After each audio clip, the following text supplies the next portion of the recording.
Saudações tricolores para quem tá começando essa semana com o pé direito, afinal temos mais um giro do almoço pós-vitória, então a gente vai falar sobre esse resultado contra o Bragantino, como isso refletiu na tabela. Além disso, vamos falar de Copas, né, como o Mano vai olhar para a Copa do Brasil e Libertadores e tem novidades sobre o Libertadores também. Vamos falar de Emiliano Gomes e mais algumas notícias, então vem comigo para o nosso giro do almoço. Meu nome é Julia Cunha e esse é o Jornada KTO 1902.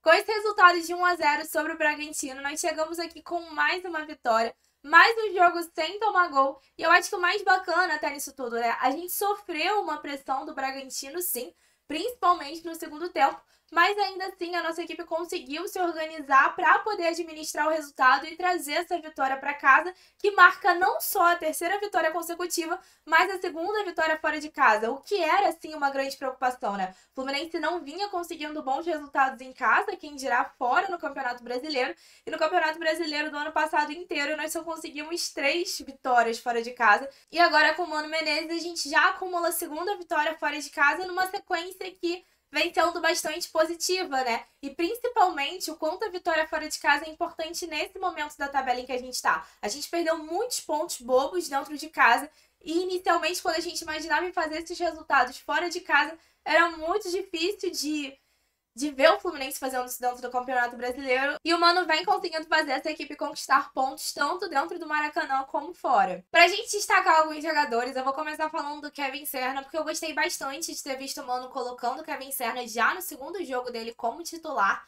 Apesar de ter achado ele ali nos primeiros minutos ali do primeiro tempo um pouco apagado, ele quase deixou um golaço nessa partida, obrigando o Lucão a fazer uma defesa bem difícil.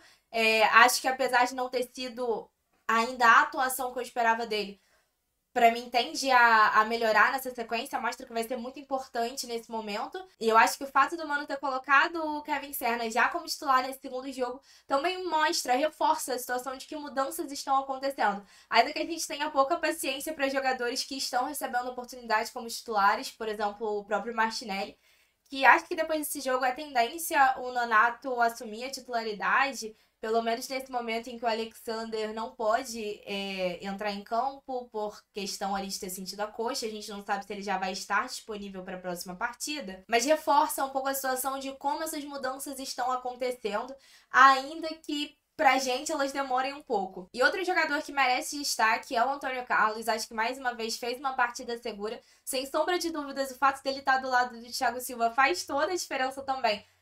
Mas ver esse crescimento da nossa defesa é muito positivo. A gente sabe que o Thiago Silva não vai poder jogar todos os jogos.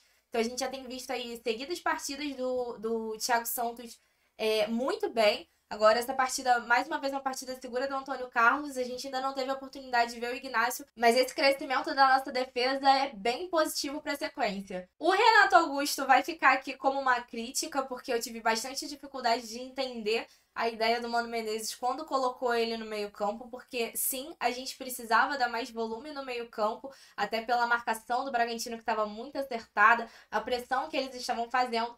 Mas o Renato Augusto mostra novamente que segue sendo menos um dentro de campo. Então não tem como deixar essa entrada passar em branco. E pra fechar, já que não dá pra falar de todos os jogadores no Giro do Almoço, o Cauã Elias deixou mais um gol. Acho que o fato dele ter entrado como titular e assumindo a responsabilidade de novo dá uma expectativa aí pra sequência, pra gente ver de repente o Cano recebendo aí um banco, porque enfim, né, eu acredito no crescimento e na retomada do Cano, mas sem sombra de dúvidas ele vai precisar ficar um pouco no banco, porque o Cauã Elias está pedindo passagem. Não acho um absurdo nenhum você entrar com o Cauã Elias e colocar o Cano no segundo tempo, a gente já com o resultado na mão. Não sei o que vocês pensam, inclusive, deixem aí nos comentários, até se teve algum jogador que você achou que se destacou mais. Comenta aí embaixo, mas sem sombra de dúvidas esse foi mais um passo bem importante pra gente sair dessa zona do rebaixamento. E até pra compartilhar a tabela com vocês, a gente chegou a sair da vice-lanterna com essa vitória, mas o resultado do Grêmio nos atrapalhou um pouquinho. O Grêmio conseguiu vencer o Vasco, com isso saiu da zona do rebaixamento. E agora o Z4 tem Vitória com 18 pontos, o Vitória que inclusive venceu o Palmeiras, um outro resultado dessa rodada que não foi bom pra gente. O Cuiabá com 17 pontos, nós viemos na sequência também com 17. e o Atlético Goianiense com 12. Sendo o Grêmio o primeiro fora da zona do rebaixamento com 18 pontos. Mas mesmo esses resultados dos nossos adversários não são positivos pra gente, como fazer a nossa parte é importante, né? O Fluminense segue com chances de sair do Z4 em caso de vitória na próxima rodada contra o Bahia. E falando sobre resultado importante em sequência, o Fluminense já tem setor norte aberto para a partida de domingo contra o Bahia. Só que antes disso a gente precisa virar a chave para a Copa do Brasil, porque no meio de semana a gente enfrenta o Juventude no jogo de ida das oitavas de final. E o Mano, obviamente, foi perguntado sobre como administrar esse elenco, tendo em vista o momento que o Fluminense passa no Brasileiro, mas também a importância das Copas.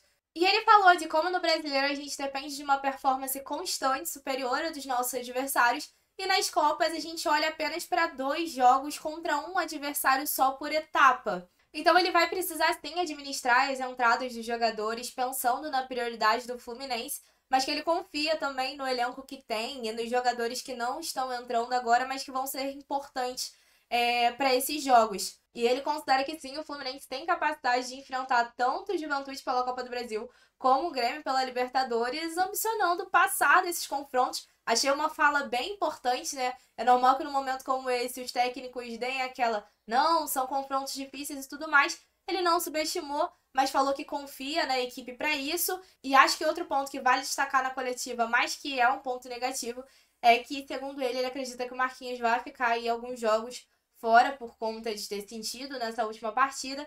Tudo bem que o Marquinhos não tá num bom momento, mas eu prefiro que o Marquinhos volte a performar bem e não que ele fique de fora por conta de lesão, porque é menos um que a gente tem pra contar, principalmente nesse mês apertado que a gente tem não só brasileiro, mas Libertadores e Copa do Brasil também.